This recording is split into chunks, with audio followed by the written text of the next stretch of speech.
afternoon, good evening, wherever you may be. Allow me to welcome you back to another episode of Dad, Can We Talk? I am your host, Gabe Dorsey.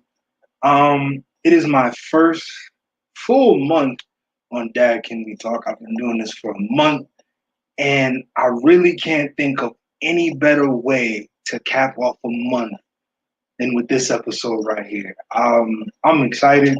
I couldn't tell you how excited I am. I'm beyond excited because my guest for today, I've talked about him on the show. I hope he don't know I've been bad mouthing him. No, let me stop.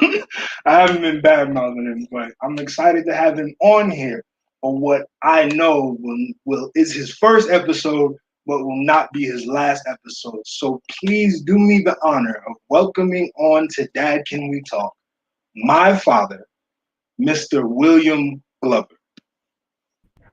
Hello, everybody. How you doing, sir? I'm doing great. How are you? I'm great, Dad. I'm great. I said it to you before, but thank you for agreeing to come on here and do this. I really appreciate it. Anything for my I really appreciate it, Dad. Now, before we get started, would you like to introduce yourself to the people? You're talking to William Michael Glover III. I live in Riverdale, Georgia. All right. Now, So, you were saying? no, go ahead. So, I've been talking a lot on this show about just relationships with fathers, relationships between fathers and sons, things that parents do, things that, some of the things that happen in a relationship between fathers and sons, between parents and children. And one of the things that I've been going over a lot, actually, let's take a walk down memory lane real quick. Okay. So it's 1998. You're 25. Yep. And you just found out you're about to have your first child. What's going through your mind? Nervousness, a lot of anxiety, and basically fear, but also a feel for commitment. Like you feel the challenge to take a commitment. So a lot of times when when people become parents, they're not themselves prepared for the challenge. How Right. prepared would you say you were? At 25, not that prepared. No, not prepared at all. Um, a lot of high-minded thinking on my part, but at 25, for me, I wasn't completely ready. Why? What about the situation made you feel that you weren't ready? Um, I guess the relationship between me and your mother at the time, plus just I was still kind of cavalier about women. Not like I was out there living it up, but I wasn't like firm about it. You know, like when you meet somebody, not that I didn't love your mother, I loved your mother dearly, but at the time we weren't, I guess, fully committed in the relationship. So one of the So things that sorry, go ahead, go no, go ahead. ahead. Go. So No, one of the so things but that I nope, my bad. after you no, go ahead, finish. But mostly it was my immaturity, I believe, um, that I wasn't prepared, or maybe I wasn't always willing to do or be there like I wanted to or like I should have been. But it's just an immaturity. Now, one of the things that I've talked about in previous episodes is that a lot of times, excuse me, without even realizing it, parents, our parents or previous generation pass down, they don't fully equip us for life, and they pass down some trauma and some pain down the line that gets handed off to Right. their children. Would you say that there was anything that was passed down from your parents that just kind of made you stumble a bit in your journey of being a father? Well, I've talked to my grandfather about this subject, not like this subject, but subject similar to it. And his generation, they basically felt that it was about survival.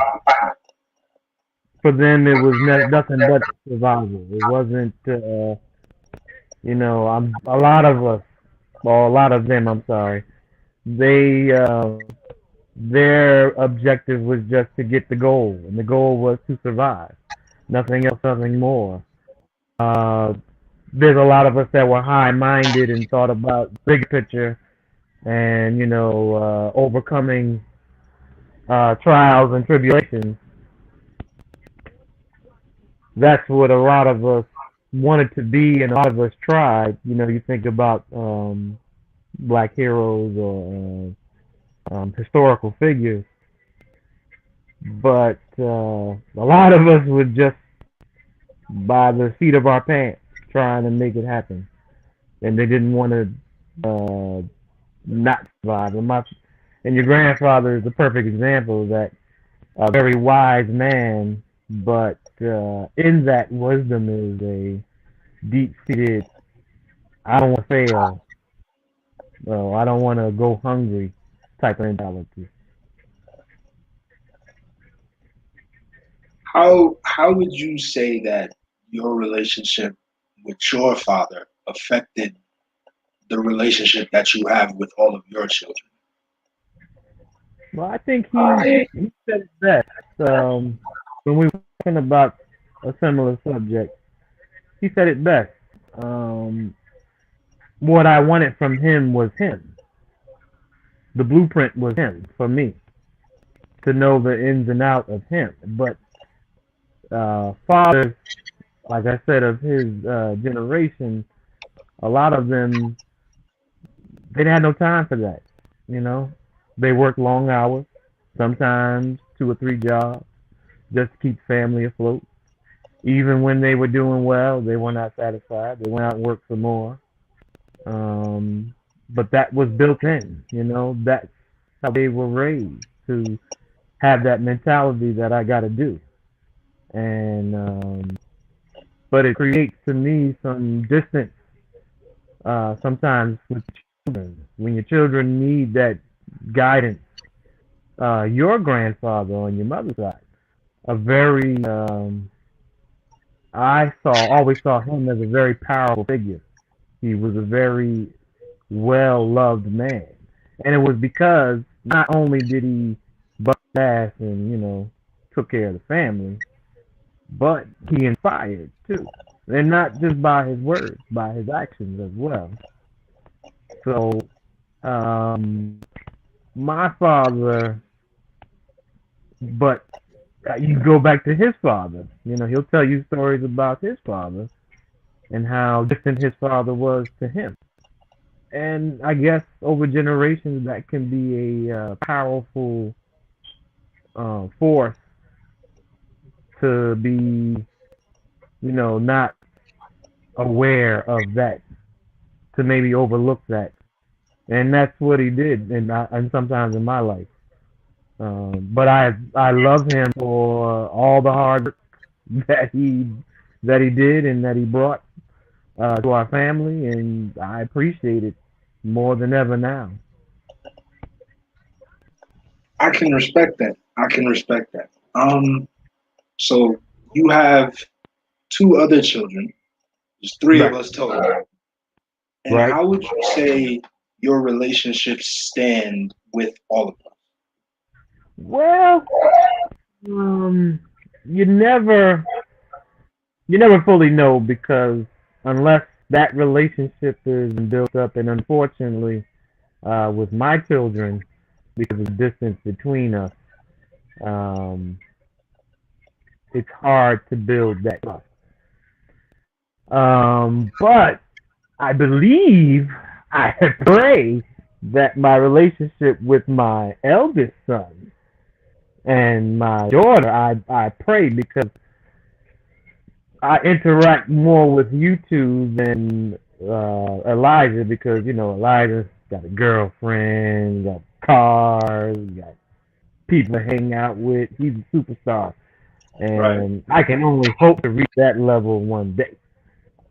But that is okay too. I, it's not that I have not tried with Elijah, and I don't blame Elijah if our relationship is not what it should be. I take full responsibility for that, and he doesn't have to say anything to me for any reason. I'm looking for his friendship, and hopefully that can come about more than it is now. I mean, he does talk to me. We do have conversations. We talk about his life, what's going on, um, and I hope in the future, it continues that way or grows. So you and I, we've definitely had some down moments in our relationship. True. We've had some down moments, you know. Right. And what I want to ask you is, was there ever a moment? Because I know for me, there were some moments where it's like Mhm. I shouldn't be getting into it like this with my dad. Right. Was there ever a moment for you where you just kind of felt like, why am I at this point with my son? Well, to tell you the truth, and it might sound like being Bill Cosby now, but I'm not. It's really true. It's not that why did I get here, or why am I in this situation with my son. It's more of when was it going to happen, Mm. because I was your age.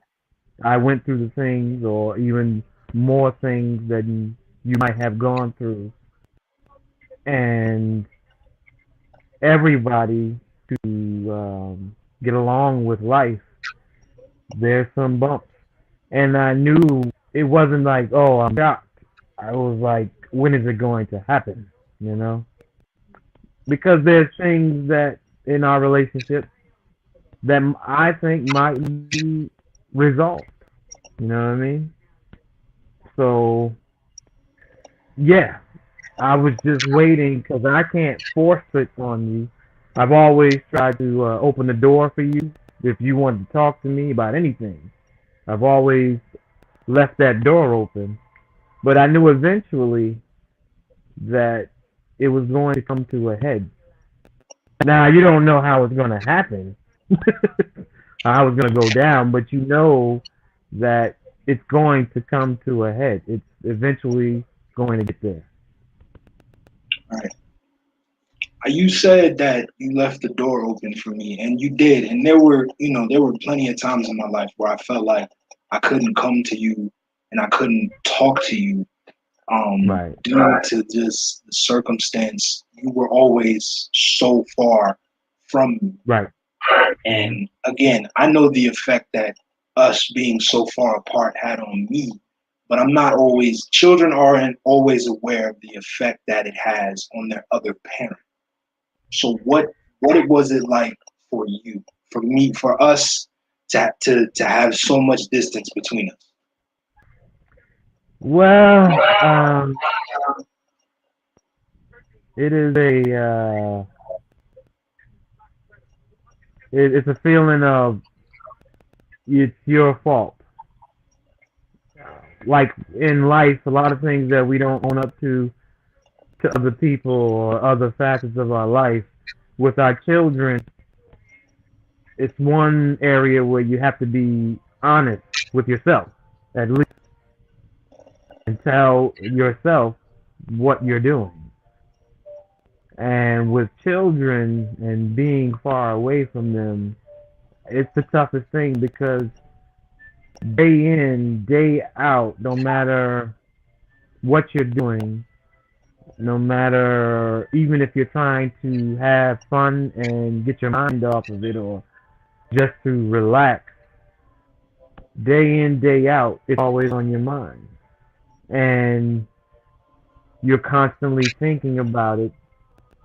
And when there's situations where you can't do anything about it right now, you feel trapped. And then you lash out on people around you. Because if you don't deal with these problems, they eventually just take over psychologically, physically. You're just bottled up, and you can't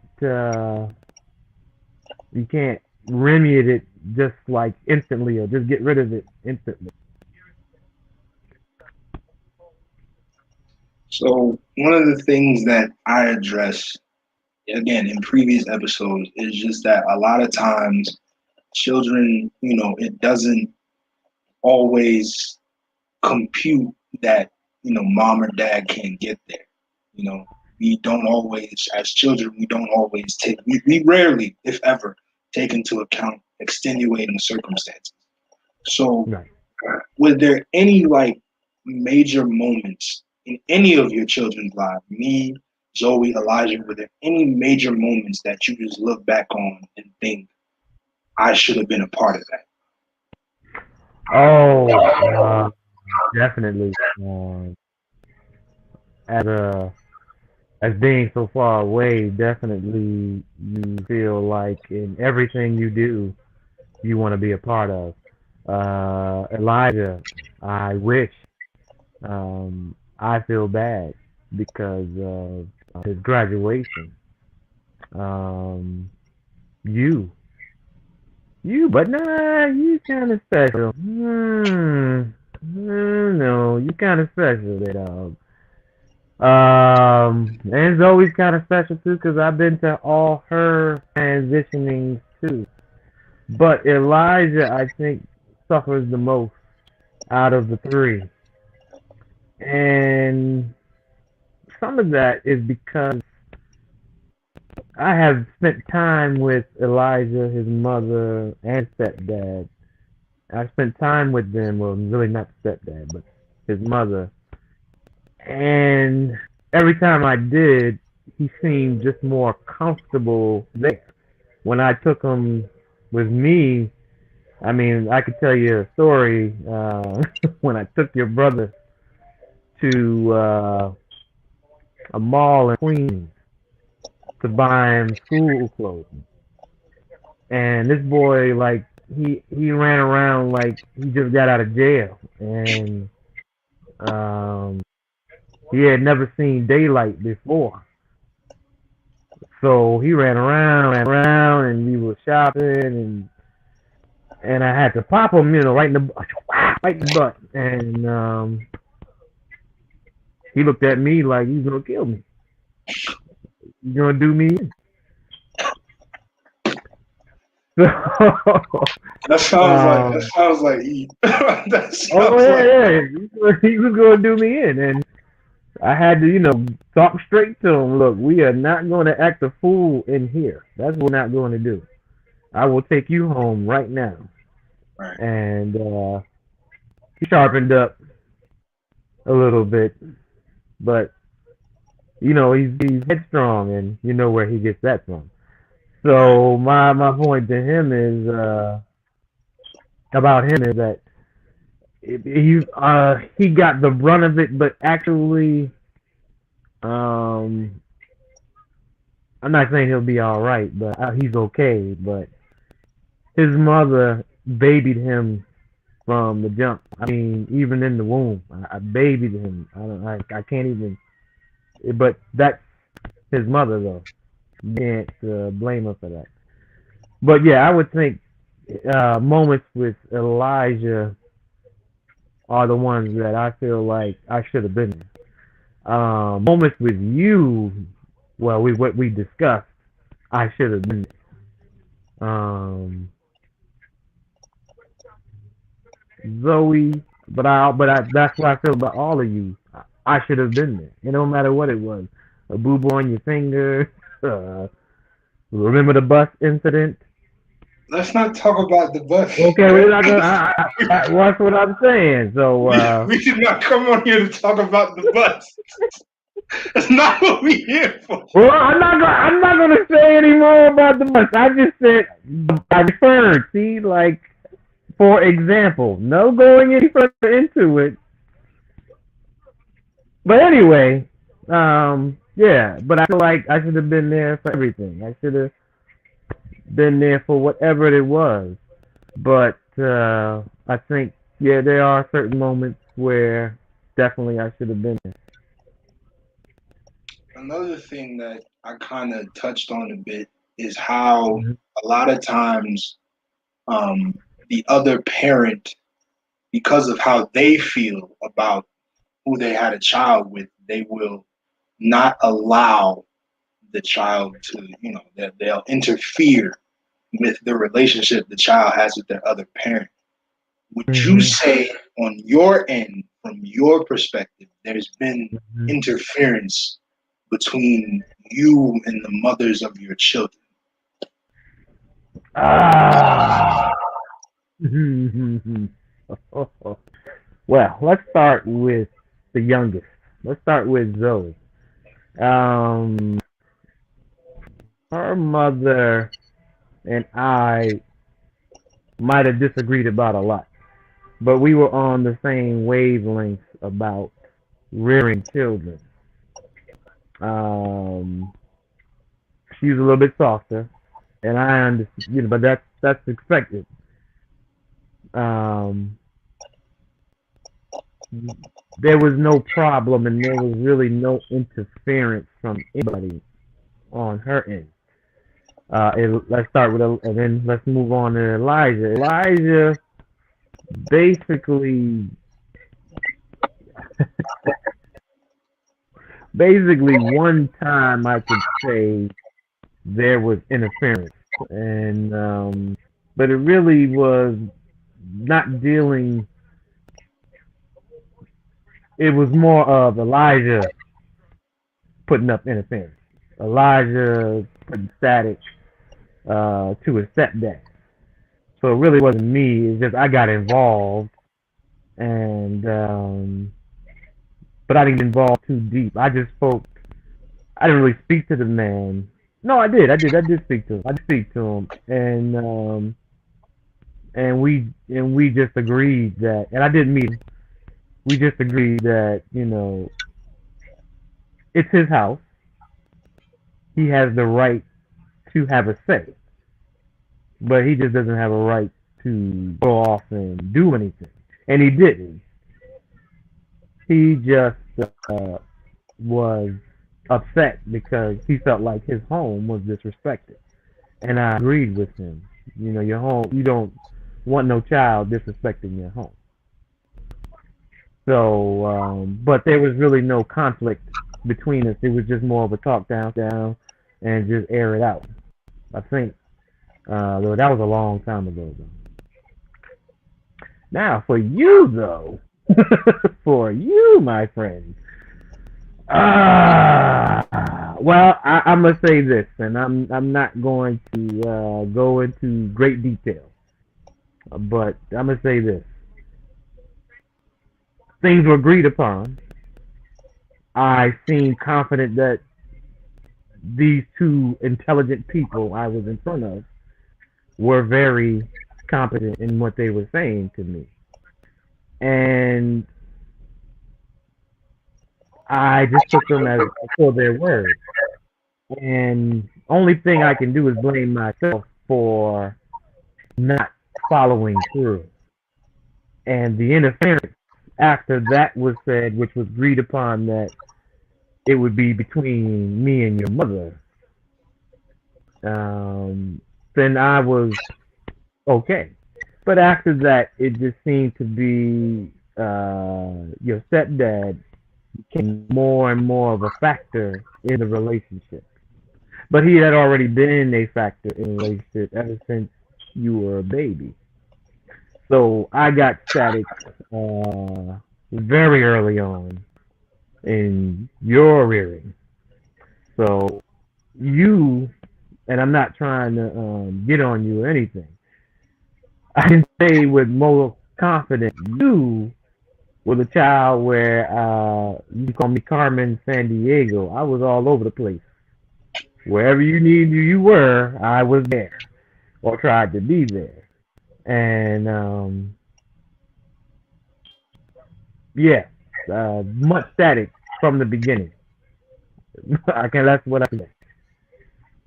So you mentioned earlier that you were Mhm. cavalier in your attitude with women. Mhm. Do you feel that that's something that affected the relationships you had with the mothers of your children? Um. When I say cavalier, I'm trying to say that they were like, I quit them, you know, and the other part. No, I wasn't like that. It was just that my main focus was not on women per se all the time, and I treated them not with my full attention, if you understand what I mean. Not that I was a gigolo parading around town, but I didn't give my full attention to them. Right. So Hmm. I want to ask you something. And Okay. why do you feel that there are these times where you should have been like you feel very strongly like no matter what it was, you should have been there. Not, why do you feel that?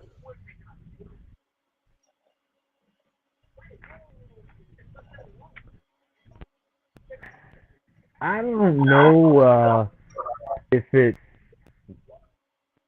hereditary. My father is one that gets over things real quick. Doesn't dally. He doesn't get too low. He doesn't get too high.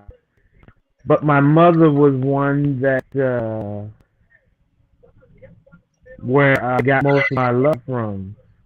So I guess somewhere in me it might be I don't know 50% or whatever. But I guess her sensitivity is one that I have, and it might not mean to you or your siblings, but um,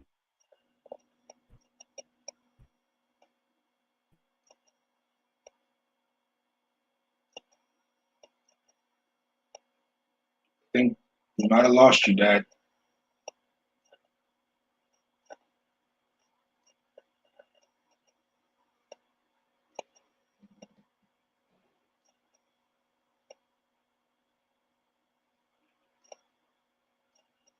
Hello?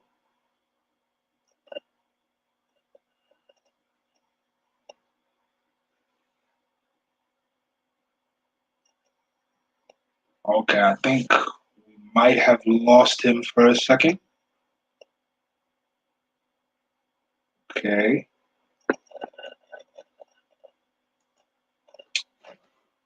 Hold on. Okay, we did lose him. We did lose my dad. 1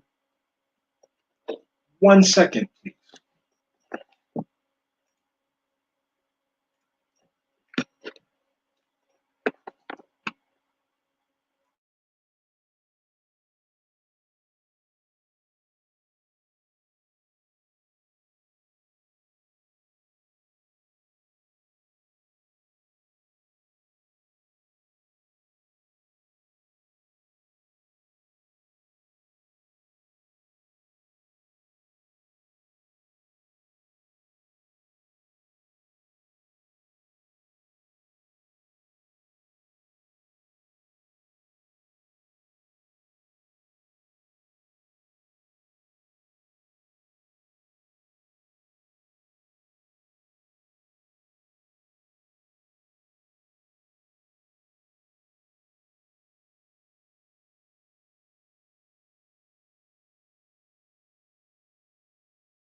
We lost you there for a second.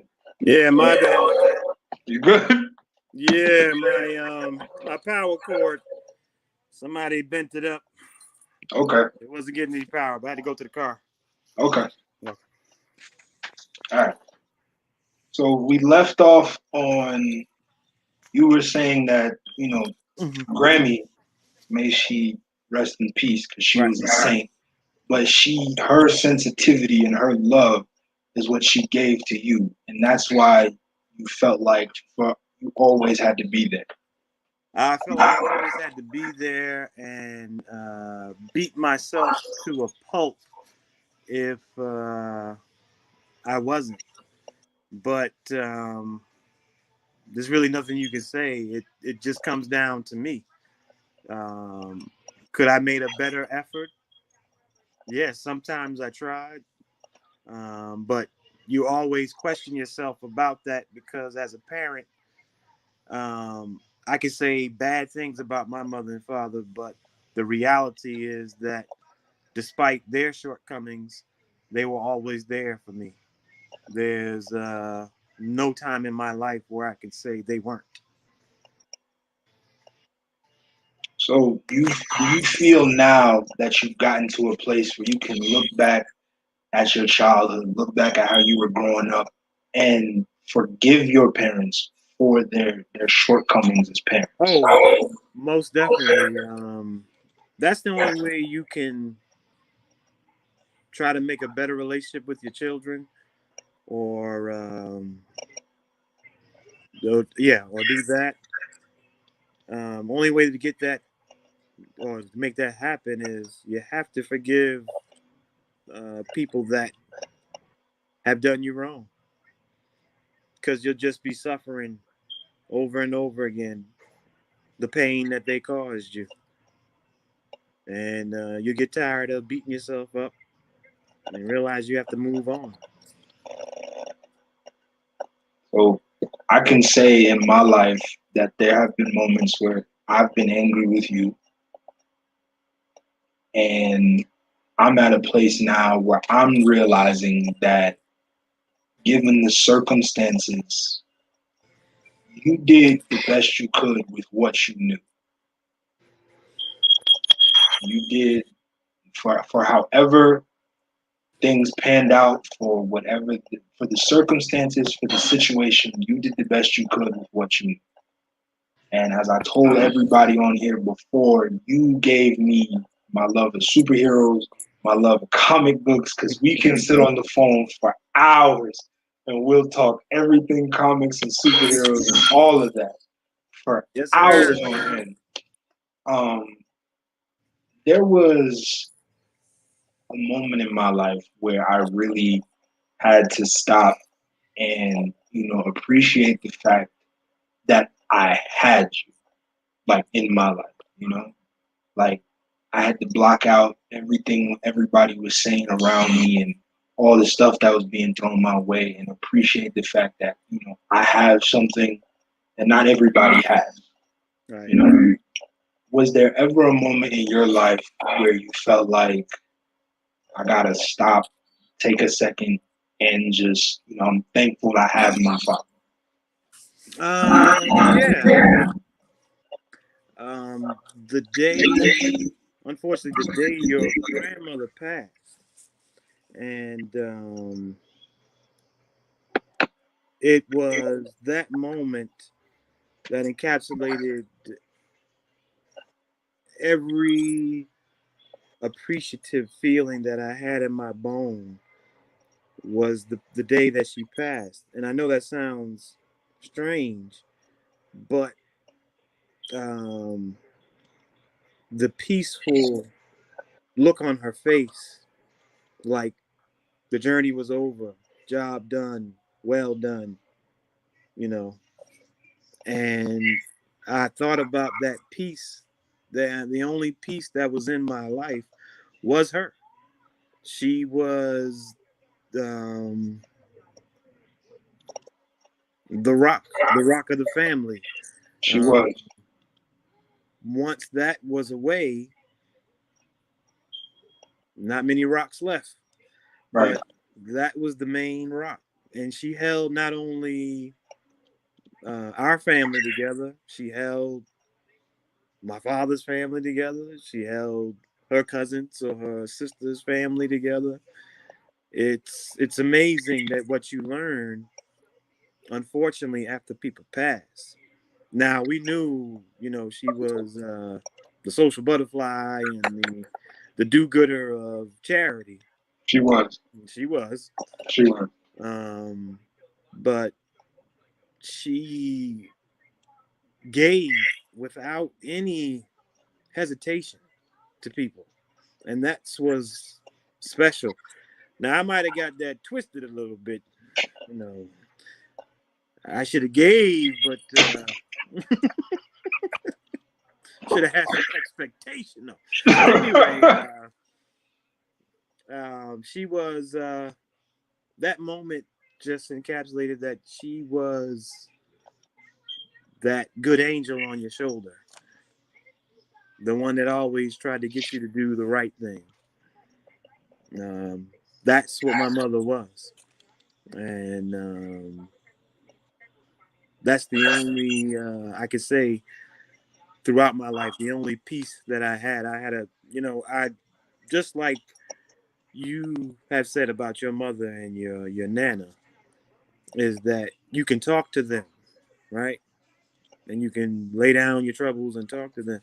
My mother was my friend when I didn't have friends at times. I would come home and me and her would be up late just talking about things and kid around, we joke, but basically we just talk about life, talk about books, talk about interesting things. She was really interested in getting to know who you were. So I would say, yeah, she's definitely that point in my life where I just had to take inventory of the blessings that I had. I definitely. The one thing that I've grown to appreciate about you, Dad, is that you've never tried to make me be someone I'm not. You've always been the person to say whatever you want to do, you can do it. Right. You always, like even with no matter what it was, it could have been the most ridiculous thing ever, and you would have been like, if you want to do it, you go do it. Which is again, like it's been a long road to take to get to this point where I can say like my dad is one of my best friends. You are one of my best friends. I think, like you've had friends growing up, right? And think about if you had a friend, if you can't, I don't know.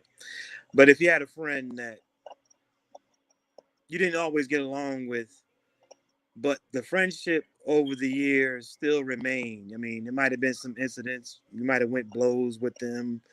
Um, might not talk for a while, but then somehow in the relationship it continues, you know? And that's how you've got to see your relationship with people, because we're all imperfect. Um, we're not blessed with perfection. We're blessed with excellence. We have to get over ourselves. And I believe that's how real relationships endure. Now, I mean, of course, there's always exceptions to the rules and parameters that you don't want nobody that's going to cut you or kill you or whatever. And then you Pro come quotas and home with a addendums. friend. That's not my friend. Right. Okay. But that person that no matter what troubles or tribulations that you go through, they're there for you and you're the same for them.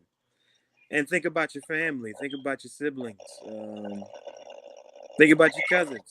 I mean, I used to fight my cousins, I used to fight my sisters because they were bigger than me. But so you could tell there's love there because it didn't end in civil war or I'm not speaking to you again, you know? Right. Um, That's the beautiful thing about a real friendship. That's what makes family so special. Now, there's some family, unfortunately, we all want to kick off a bridge, but before we do that, there's a whole bunch of love that goes into it. There's a whole bunch of trying. I know from my family, they do that. Even even the ones you know who act like that there does not stink, they will come through eventually, because that's what they do. That's the people I know. That's true. They will absolutely, even even the ones we don't really put too much stock in, even in the crisis and crunch time, they will come through for us. There was one last thing I wanted to ask you. Yes, sir. Was there ever a moment where you wanted to say, I don't want to be a parent?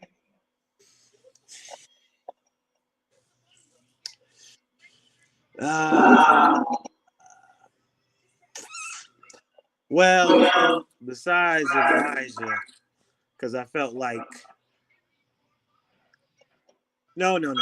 What I mean by that is it's not that I didn't want to be a parent. The Right. heat that I was getting for not being there, I didn't want to be a parent.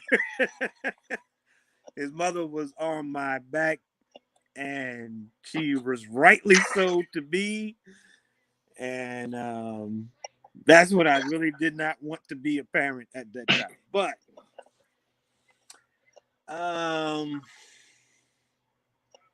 believe it or not, Gabe, uh, even though my track record might not be what it should be, I always wanted to be a parent. I always wanted to be a dad.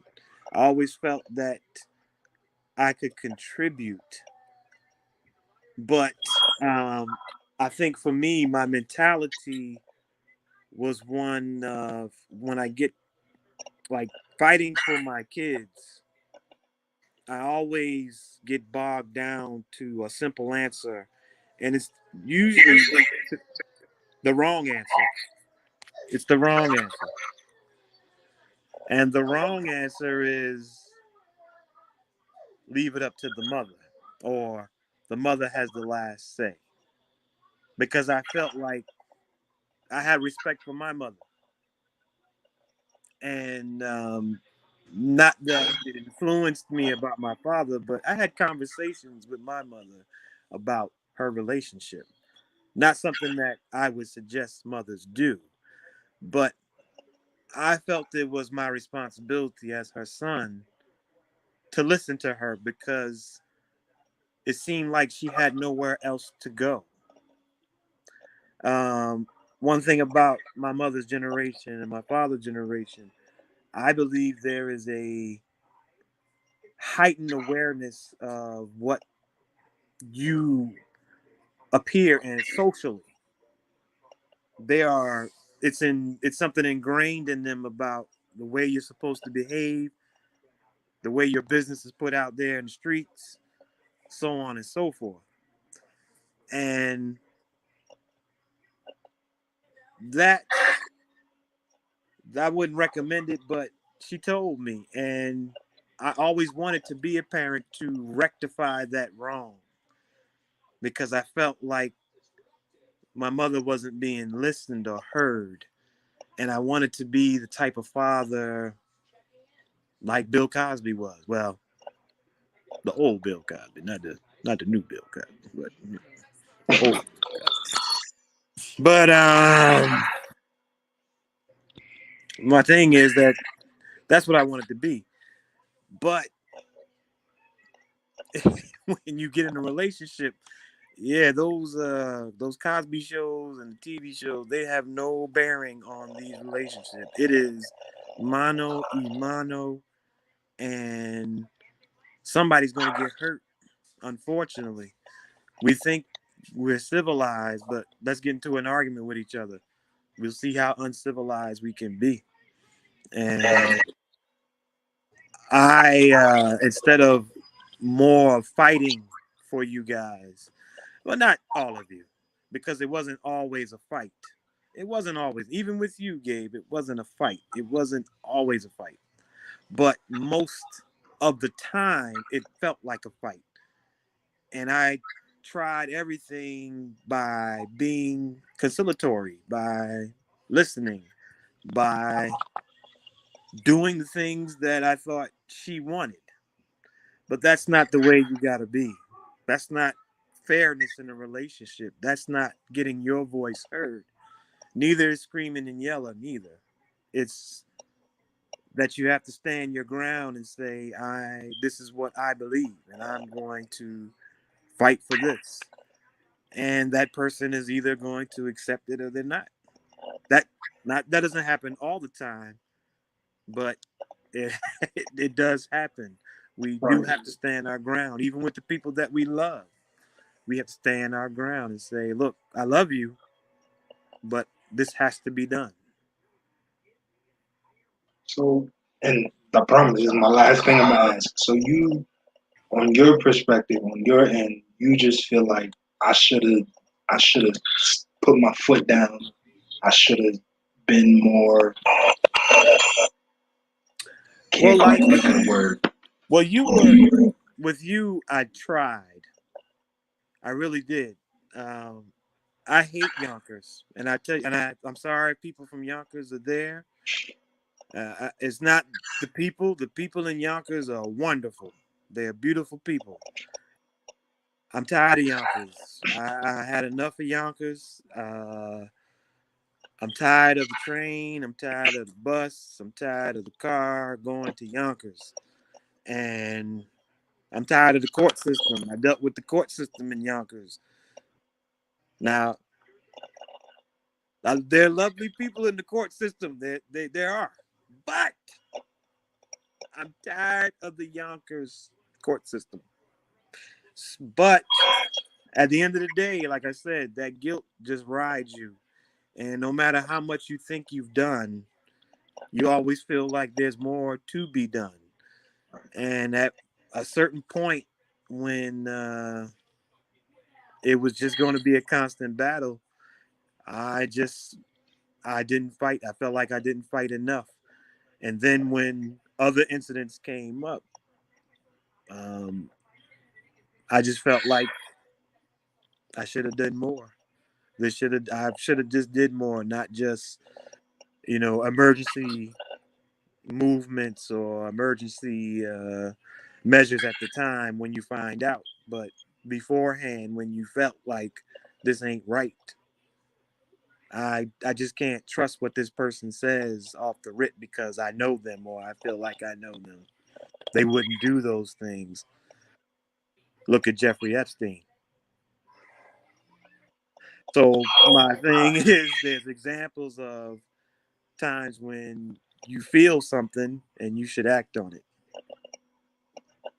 Well, we've come to the end of the episode, Dad. I can't thank you enough for being willing to come on here and do this with me. Is there any last things that you would like to say? Well, I like to complain to the makeup crew. They didn't get my missing tooth in my mouth.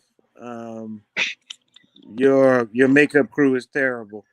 You need to work on your green room preparation. we There's no will. drinks. We will make sure. We will make sure. Not even a stick of gum. I mean, we will make sure that next time that is taken care of for you. If I went to what's his name, late night talk show host or whoever you want to call him, Jimmy Kimmel, I probably at least get a soft drink or something. This sucks. We apologize for the inconvenience, Dad. But what I wanted to say, Gabe, I'm proud of you in whatever you do.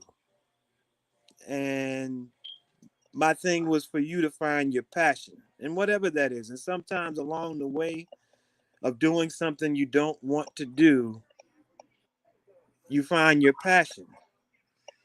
And that's all I wanted for you. And I hope that this is it. It seems like you know what you're doing.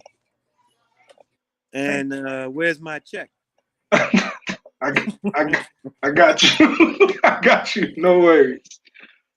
Well, ladies and gentlemen, this has been another episode of Dad Can We Talk. Once again, I thank my dad for being willing to come on here and do this. I hope that you enjoyed tonight's episode. I hope that it inspires you to have conversations with your parents.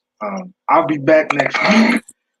I don't think this will be my dad's last episode, so we'll try to get him back on at some point. But thank you for tuning in. Everybody have a blessed night, and God bless. All right, Gabe. See you, Dad. Love you. Love you too.